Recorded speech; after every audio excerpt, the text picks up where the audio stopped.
niseme hivi, tuna kila sababu ya kumshukuru Mungu kwa kutuletea mwanamke shupavu Mama Samia Suluhu Hassan. Amen. Sisi kama wanawake wa mkoa wa Rukwa, yapo mambo mengi ambayo mama huyu ametufanyia Sana. hasa kwa ajenda za sisi ya kina mama. Ndio. Tukianza na ajenda kubwa ya maji, mama ametekeleza kwa 98% ajenda yetu ya maji.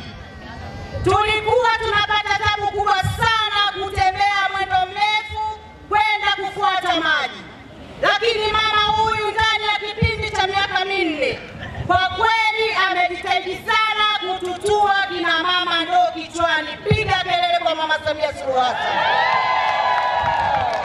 Ndugu zangu, tunao mengi ya kuongea.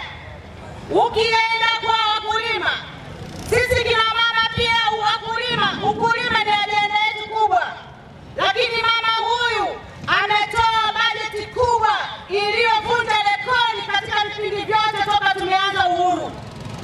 Bajeti ya kilimo ilikuwa bilioni 941. Piga kelele kwa Mama Samia Suluhu Hassan.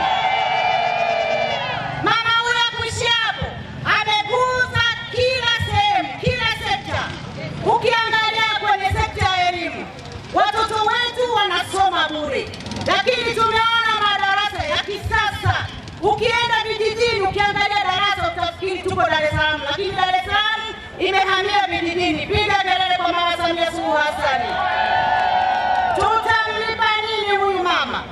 Lazima sisi kama kina mama tushikamane, tuhakikishe kura za Mama Samia Suluhu Hassan zinajaa kuliko kawaida. Uongo kina mama?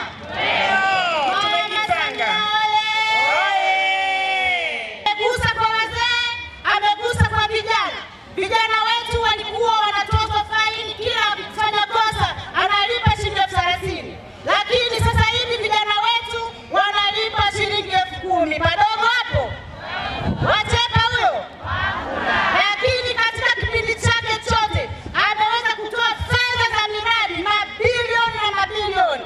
Sisi wawakilishi wenu ni mashahidi, tumepokea pesa nyingi sana za miradi. Ndugu zangu, ninaomba